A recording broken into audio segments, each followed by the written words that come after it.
Which acid pair shown here would you expect to be stronger. आपको 3 pair दिए हैं, ठीक है ना, इन दोनों में से कौन स्ट्रॉन्गर एसिड है ये बताना है।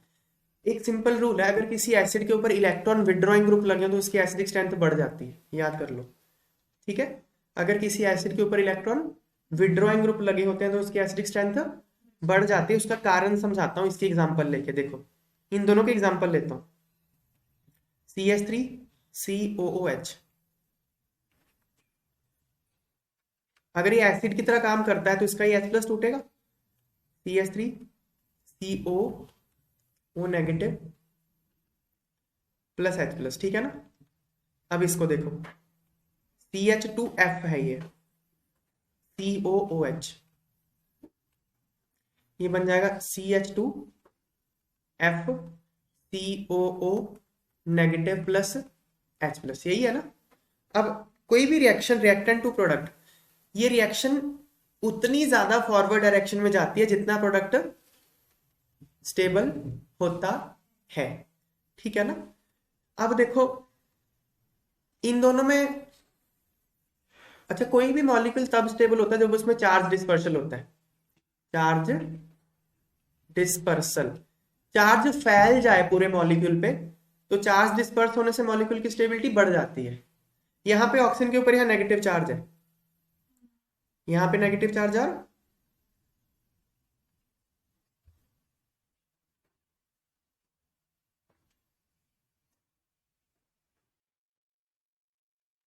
देखो इस मॉलिक्यूल में यहाँ पे ऑक्सीजन पे नेगेटिव चार्ज है, यहाँ पे नेगेटिव चार्ज है, तो अगर ये नेगेटिव चार्ज पूरे ग्रुप में फैलेगा तो स्टेबिलिटी बढ़ेगी।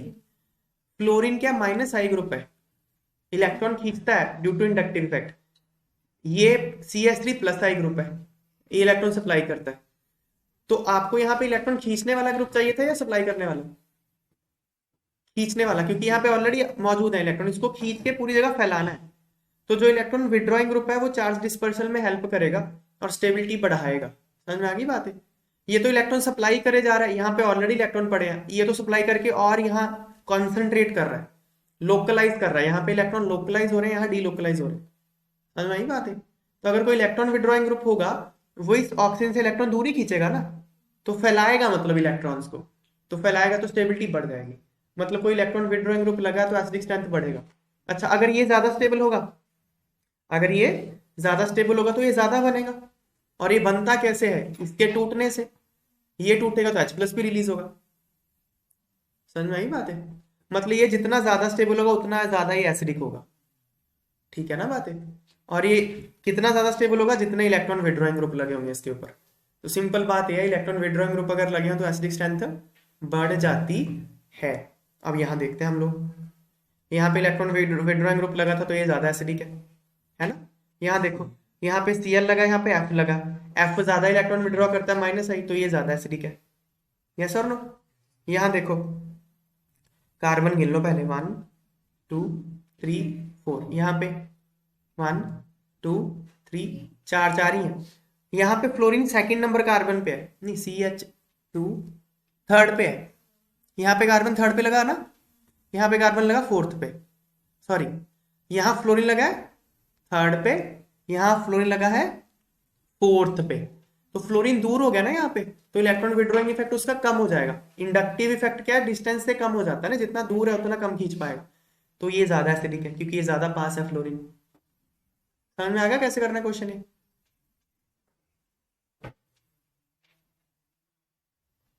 चौथा ये है, अब देखो ये CF3 है, ये CH3 है, तो CF3 ज्यादा करेगा क्योंकि इलेक्ट्रॉन विड्रॉ करेगा, ठीक है ना।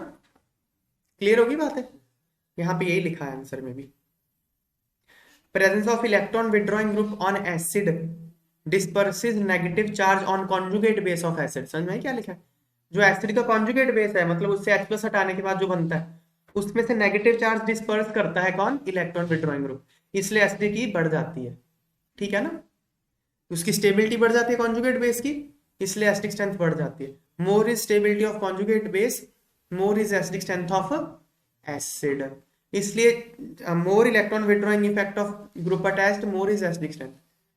उस ग्रुप का इलेक्ट्रॉन विड्रॉइंग इफेक्ट जितना ज्यादा होगा उतना एसिडिक स्ट्रेंथ ज्यादा होगा। तो आंसर हमने ऊपर सारे कर लिए। क्लियर होगी बात है? यहाँ पे वही लिखा है सारा।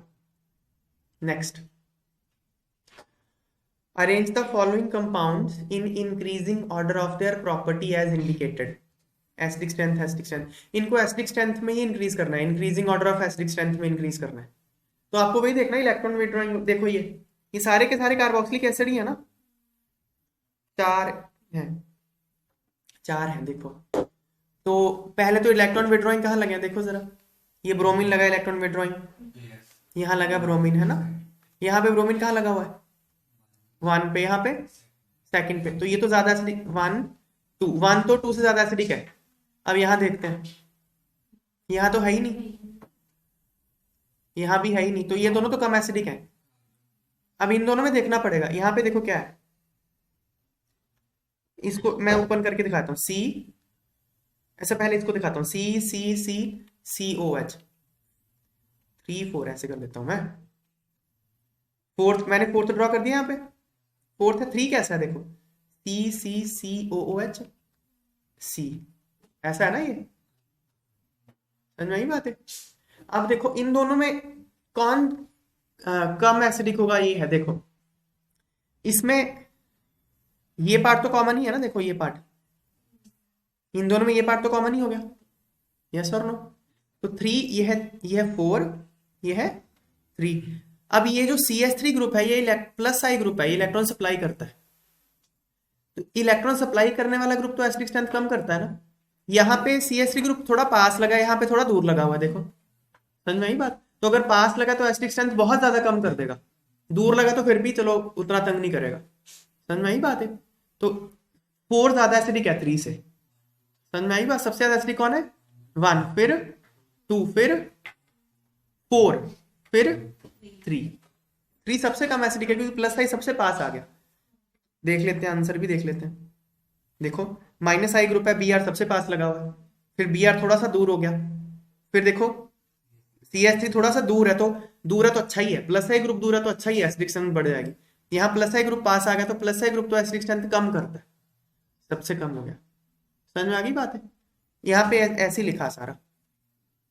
फिर देखते हैं नेक्स्ट, अगला देखो,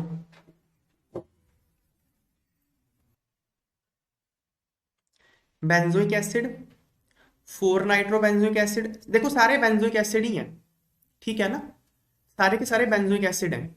तो 4 नाइट्रो, नाइट्रो ग्रुप क्या करता है, माइनस एम और माइनस आई ग्रुप है, माइनस एम और माइनस आई, तो एसिडिक स्ट्रेंथ बढ़ाएगा। ये है 3 4 डाई नाइट्रो, तो और ज्यादा लगा दिए। 4 मिथॉक्सी, मिथॉक्सी ग्रुप तो प्लस एम है, मिथॉक्सी ग्रुप ये होता है, ये मिथॉक्सी ग्रुप है, तो ये तो इलेक्ट्रॉन सप्लाई करके तो प्लस एम ग्रुप है। अगर कोई इलेक्ट्रॉन सप्लाई करता तो कम करेगा एसिडिटी, ठीक है ना। तो सबसे कम एसिडिक तो ये हो गया क्योंकि इलेक्ट्रॉन सप्लाई करे जा रहा है, ये सबसे कम एसिडिक ये हो गया।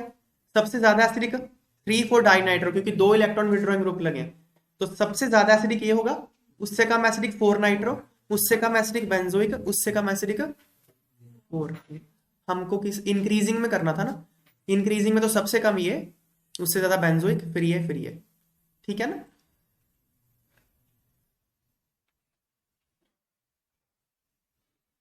ये लगा देखो, ये प्लस एम, देखो ये जो ग्रुप है प्लस एम ग्रुप है, समझ में आ रहा है ना, इलेक्ट्रॉन ऐसे सप्लाई कर देगा ना। ये प्लस एम भी होता है, माइनस आई भी होता है, पर इसका प्लस एम ज्यादा होता है माइनस आई से, मिथॉक्सी ग्रुप का, तो नेट जो सप्लाई कर देता है इलेक्ट्रॉन्स, ठीक है। ये तो बेंजोइक एसिड यहाँ तो ग्रुप कोई है ही नहीं, ये माइनस एम और माइनस आई, माइनस एम और माइनस आई करेगा। ये भी, ये 2 लगे हैं, तो ये वाला तो सिर्फ माइनस आई करेगा, मेटा पे तो सिर्फ माइनस आई ऑपरेटिव होता है, ठीक है ना। मीजोमेरिक इफेक्ट सिर्फ ऑर्थो और पैरा पे होता है।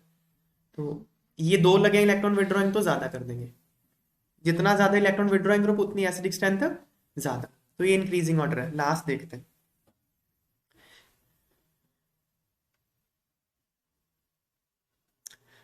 although phenoxide ion has more number of resonating structures than carboxylic acid is stronger acid than phenol, why? देखो ये बहुत अच्छा क्वेश्चन है। 2 चीजों की एसिडिक स्ट्रेंथ कंपेयर की गई है, एक फिनॉल की और एक कार्बोक्सिलिक एसिड की। मैं इसकी ले लेता हूं, चलो एग्जांपल के लिए इथेनोइक एसिड ले लिया, ठीक है ना। इन दोनों में से एक्सपेरिमेंटली ये देखा गया कि कार्बोक्सिलिक एसिड ज्यादा एसिडिक होता है। पर ऐसा क्यों है, ये पूछा गया क्यों। इसको पूछने का कारण ये है कि अगर आप इसका ये बनाते हो, ये फिनॉक्साइड आयन है, ठीक है ना, फिनॉक्साइड आयन, ये फिनॉल है, उसका ये फिनॉक्साइड आयन हो गया, ठीक है, CH3COO negative plus H plus, ये कार्बोक्सिलेट आयन है, ठीक है भाई। हमने ये बोला था कि जितना एनायन ज्यादा स्टेबल होगा उतना एसिड ज्यादा एसिडिक होगा, ठीक है ना। अब कोई एनायन कितना ज्यादा स्टेबल होता है, जितनी चार्ज डिस्पर्सल ज्यादा होती है। अब मुझे ये देखना होगा फिनॉल और कार्बोक्सिलेट आयन में चार्ज डिस्पर्सल कहाँ ज्यादा है, ठीक है। तो वो मैं इसके रेजोनेटिंग, इसकी रेजोनेंस करेंगे ना, ये भी रेजोनेंस करेगा और ये भी रेजोनेंस करेगा, तो मैंने इसके रेजोनेटिंग स्ट्रक्चर ड्रॉ किए, यहां देखो, ये देखो, ये फिनॉक्साइड आयन के रेजोनेटिंग स्ट्रक्चर है, देख लो एक बार, समझ में आ रहा है सारा। These are resonating structures of phenoxide ion, clear है ये बात। कितने हैं स्ट्रक्चर्स, 5, 1 2 3 4 5। ये कार्बोक्सिलेट आयन के, यह कार्बोक्सिलेट आयन, कार्बोक्सिलेट आयन के रेजोनेटिंग स्ट्रक्चर कितने हैं, 2। तो भाई उसके 5 बन गए, इसके 2 बने, तो जितने ज्यादा नंबर ऑफ रेजोनेटिंग स्ट्रक्चर्स होंगे उतना चार्ज ज्यादा डिस्पर्स होता है, तो उतनी स्टेबिलिटी बढ़नी चाहिए थी। इस लॉजिक के बेस पे तो ये लग रहा है कि फिनॉक्साइड आयन ज्यादा स्टेबल है कार्बोक्सिलेट आयन से, ऐसा लग रहा है ना। तो अगर फिनॉक्साइड आयन ज्यादा स्टेबल है तो फिनॉल को ज्यादा एसिडिक होना चाहिए, पर एसिडिक ज्यादा कौन है, कार्बोक्सिलेट। ऐसा कैसे हो गया, इसका मतलब कहीं हमारी सोचने में कुछ तो गलती है, क्योंकि एक्सपेरिमेंटली तो पता चल रहा है कि कार्बोक्सिलिक एसिड ज्यादा स्टेबल है। वो गलती कहाँ है, गलती यहां हुई है, हमने ये एज्यूम कर लिया कि फिनॉक्साइड आयन ज्यादा स्टेबल है कार्बोक्सिलेट आयन से। वो गलत है। क्यों गलत है, देखो जरा, इनके हम रेजोनेटिंग स्ट्रक्चर को अगर गौर से देखेंगे, आप देखो स्ट्रक्चर नंबर 2, स्ट्रक्चर नंबर 3 और स्ट्रक्चर नंबर 4 को देखो। इनमें जो नेगेटिव चार्ज है वो कार्बन पे है, देखो यहाँ नेगेटिव चार्ज है, यहाँ नेगेटिव चार्ज है, यहाँ नेगेटिव चार्ज है, कार्बन पे नेगेटिव चार्ज है। अब स्ट्रक्चर नंबर 1 को देखो और स्ट्रक्चर नंबर 5 को देखो, यहाँ नेगेटिव चार्ज कहाँ पे है, ऑक्सीजन पे है। पहली बात तो negative charge is stable on more electronegative atom, तो कार्बन पे नेगेटिव चार्ज ज्यादा स्टेबल होता नहीं है। कार्बन और ऑक्सीजन में ऑक्सीजन ज्यादा इलेक्ट्रोनेगेटिव है, तो ऑक्सीजन पे नेगेटिव चार्ज ज्यादा स्टेबल रहेगा। तो 2, 3 और 4 इनकी तो स्टेबिलिटी वैसे ही कम है रेजोनेटिंग स्ट्रक्चर की, क्योंकि नेगेटिव चार्ज कार्बन पे है वहां पे। समझ में आ गई बात। दूसरी बात, हमने ये बोला कि चार्ज डीलोकलाइज होना चाहिए, रेजोनेंस से होता है, समझ में आई बात। पर आप अगर स्ट्रक्चर नंबर 1 और स्ट्रक्चर नंबर 5 को देखोगे, यहाँ तो negative charge same oxygen atom पे ही है, देखो वहीं खड़ा नेगेटिव चार्ज, यहाँ पे ऑक्सीजन पे, यहाँ पे ऑक्सीजन, डिस्पर्स तो हुआ ही नहीं, तो स्टेबिलिटी कहां से बढ़नी थी। समझ में आई बात है। 2, 3, 4 तो वैसे ही स्टेबल नहीं है स्ट्रक्चर, क्योंकि नेगेटिव चार्ज कार्बन पे आ गया। 1 और 5 में है स्टेबल, लेकिन चार्ज डीलोकलाइज ही नहीं हो रहा, वहीं खड़ा है। तो चार्ज की डीलोकलाइजेशन उतनी हुई नहीं, धोखा है, तो सिर्फ 5 बना के दिखा दिया। समझ में आई बात है। कार्बोक्सिलेट आयन में देखो, हालांकि है 2 ऑक्सीजन एटम ही, लेकिन दोनों चार्ज को बांट रहे हैं।